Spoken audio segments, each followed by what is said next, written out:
നമസ്കാരം. അമേരിക്കൻ ബാറുകളിൽ ഏറ്റവും കൂടുതലായിട്ട് കണ്ടുവരുന്ന ഒരു ടച്ചിങ്സ് ആണ് ബഫല്ലോ വൈൽഡ് വിങ്സ്. ഇതിന് പേര് വരാൻ കാരണം ന്യൂയോർക്കിലെ ബഫല്ലോ എന്ന സ്ഥലത്തു നിന്നാണ് ഇത് ഒറിജിനേറ്റ് ചെയ്തിരിക്കുന്നത്. ഈ വിങ്സ് നമുക്ക് പല ഫ്ലേവറുകളിലും കിട്ടും. അതിൽ ഏറ്റവും കോമൺ ഹോട്ട് സോസ് കോട്ട് ചെയ്തിട്ടുള്ള വിങ്സ് ആണ്. നമ്മൾ 3 ഫ്ലേവറിലുള്ള വിങ്സ് ഉണ്ടാക്കുന്നുണ്ട്. ഒന്ന് ഹോട്ട് വിങ്സ്, ഒന്ന് ബാർബക്യൂ വിങ്സ്, പിന്നെ കൂടാതെ ഓറഞ്ച് ഫ്ലേവറിലുള്ള ഒരു വിങ്സ്. ഈ ഹോട്ട് സോസ് നമുക്ക് വൈൽഡ് വിങ് സോസ് എന്ന പേരിൽ റെഡിമെയ്ഡ് വാങ്ങിക്കാൻ കിട്ടും. അങ്ങനെ വാങ്ങിക്കാൻ കിട്ടുന്നില്ലെങ്കിൽ ഏകദേശം ഈ ടേസ്റ്റിൽ എങ്ങനെ സോസ് ഉണ്ടാക്കിയെടുക്കാമെന്ന് ഞാനിവിടെ കാണിച്ചു തരാം.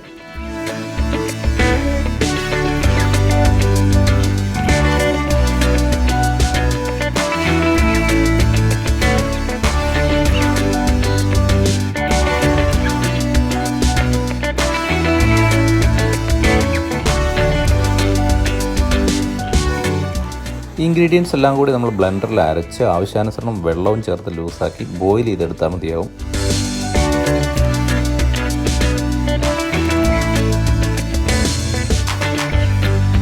അടുത്തായിട്ട് നമുക്കൊരു ഓറഞ്ച് സോസ് ഉണ്ടാക്കാം. അതിൻ്റെ ഇൻഗ്രീഡിയൻസ് ഇവിടെ കാണിച്ചിട്ടുണ്ട്. എല്ലാം കൂടി ഒരു ബൗളിൽ മിക്സ് ചെയ്ത് ബോയിൽ ചെയ്തെടുത്ത് കഴിഞ്ഞാൽ നമ്മുടെ ഓറഞ്ച് സോസും റെഡിയായി.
നമുക്ക് ചിക്കൻ വിങ്സും നക്കിൾസും കട്ട് ചെയ്ത് പ്രകാരം വേർപെടുത്തിയെടുക്കാം.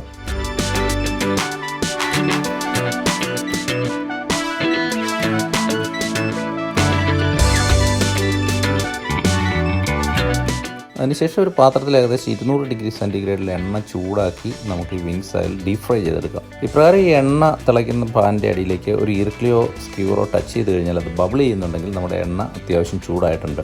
ഇനി നമുക്ക് ചിക്കൻ ഫ്രൈ ചെയ്യാം. ഈ വിങ്സും നിക്കിൾസും നമ്മൾ പ്ലെയിൻ ആയിട്ടാണ് ഫ്രൈ ചെയ്യുന്നത്. ഇതിൽ ഉപ്പോ കുരുമുളകോ അതുപോലുള്ള സീസണിംഗ് ഒന്നും ചേർത്തിട്ടില്ല. ഒരു ഫ്ലേവറും ഇല്ല. ഏകദേശം 10 മിനിറ്റ് കൊണ്ട് നല്ല ക്രിസ്പി ആയിട്ട് ഫ്രൈ ചെയ്ത് കിട്ടും.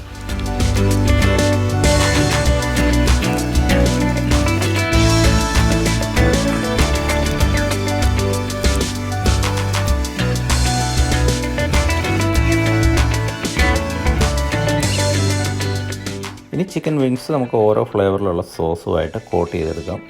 ആദ്യമായിട്ട് ഹോട്ട് സോസ്,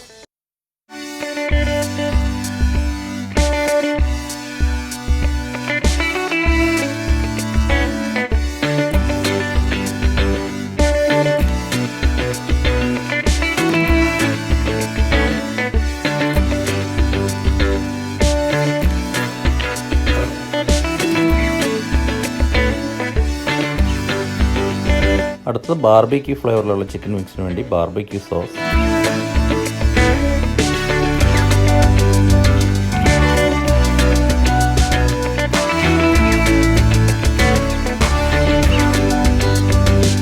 ഇനി അല്പം സ്വീറ്റ് ഫ്ലേവറിലുള്ള ഓറഞ്ച് സോസ് കോട്ട് ചെയ്ത ഓറഞ്ച് ചിക്കൻ വിങ്സ്,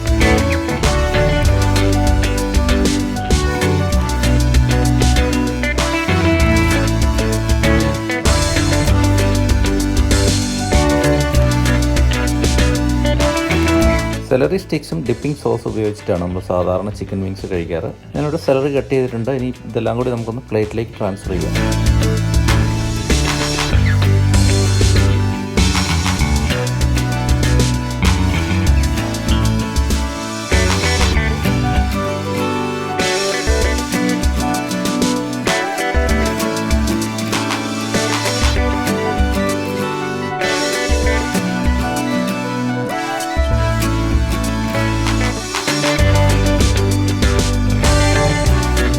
ഇന്നത്തെ മെനു നിങ്ങൾക്ക് എല്ലാവർക്കും ഇഷ്ടമായെന്ന് കരുതുന്നു. മറ്റൊരു മറുനാടൻ രുചിയുമായി വീണ്ടും കാണുന്നവരെ എല്ലാവർക്കും നന്ദി.